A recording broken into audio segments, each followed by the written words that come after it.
ऐसा भूल कर भी ना करें। बहुत से लोग हर दिन पुशअप्स करते हैं। अगर आप रोजाना पुशअप्स करते हैं तो आपको दो समस्याओं का सामना करना पड़ता है।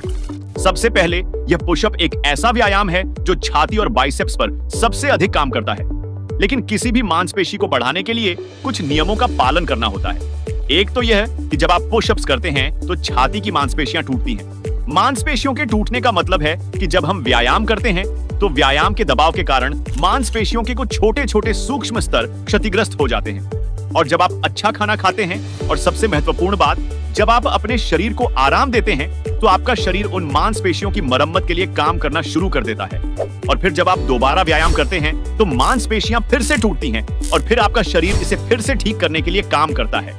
और इस तरह मांसपेशियां पहले से ज्यादा मजबूत हो जाती हैं और धीरे धीरे मांसपेशियों की ग्रोथ भी बढ़ने लगती है। लेकिन समस्या यह है कि व्यायाम के बाद जो मांसपेशियां टूटती हैं, उन्हें दोबारा ठीक करने में हमारे शरीर को कम से कम 48 घंटे लगते हैं। यहाँ पहली समस्या आती है। जब आप रोजाना पुशअप्स करते हैं तो आपकी छाती की मांसपेशियां ठीक से रिपेयर नहीं हो पाती हैं और अगले दिन आप बार बार पुशअप्स करते हैं और इसे नुकसान पहुंचाते हैं, जिससे मांसपेशियों को मरम्मत का समय नहीं मिल पाता और ऐसे में आपकी मांसपेशियों की ग्रोथ कम हो जाती है। इसीलिए शरीर को तैयार होने में काफी समय लगता है और इसीलिए कई लोग कहते हैं कि मैं काफी समय से पुशअप्स कर रहा हूं लेकिन मुझे कोई ग्रोथ नजर नहीं आ रही है। अब दूसरी समस्या ये हो सकती है। देखिए, हमारे शरीर के 3 बड़े हिस्से हैं। एक तो आपका ऊपरी शरीर, यानी आपके शरीर का अगला भाग, बाकी शरीर कमर के ऊपर, और दूसरा भाग है शरीर का निचला भाग, यानी कि आपकी कमर का निचला भाग, और तीसरा है आपका पिछला शरीर, यानी आपके शरीर का पिछला हिस्सा। अब याद रखें, अगर आप हर दिन पुशअप्स करते हैं तो मूल रूप से आप अपने शरीर के अगले हिस्से को प्रशिक्षित कर रहे हैं, लेकिन आप अपने निचले शरीर और पीठ की मांसपेशियों के लिए क्या कर रहे हैं? उसके लिए आप कोई एक्सरसाइज नहीं कर रहे हैं। ऐसे में आपकी पीठ की मांसपेशियां ठीक से विकसित नहीं हो पाएंगी और आपके पैर पतले से पतले होने लग सकते हैं। इसलिए अपने व्यायाम के रूटीन में थोड़ा बदलाव करें। सप्ताह के 7वें दिन, जो कि सोमवार का पहला दिन है, आप उस दिन अपने सामने के शरीर के लिए पुशअप्स कर सकते हैं, जिससे आपकी छाती, कंधे और ट्राइसेप की मांसपेशियों को प्रशिक्षित किया जा सकता है। दूसरे दिन आप लोअर बॉडी एक्सरसाइज कर सकते हैं। इसके लिए आप स्क्वाट्स और सिटअप्स कर सकते हैं।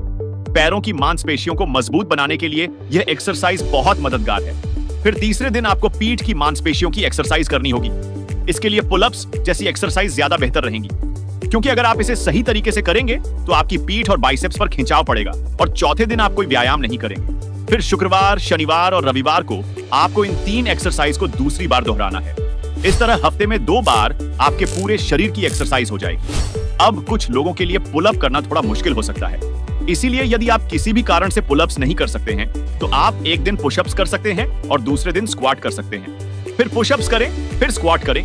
इस तरह आप इन 2 एक्सरसाइज को बार बार दोहरा सकते हैं। इसलिए हर दिन पुशअप्स करने का नियम तोड़ें और जो रूटीन मैंने आपको बताया था उसका पालन करें। इस रूटीन को फॉलो करें। आप देखेंगे कि कुछ ही दिनों में आपके शरीर का विकास बहुत तेजी से होगा। आज के वीडियो के लिए बस इतना ही। अगर आपको यह पसंद आया तो इसे अपने दोस्तों के साथ शेयर करना ना भूलें। वीडियो देखने के लिए आपका बहुत बहुत धन्यवाद।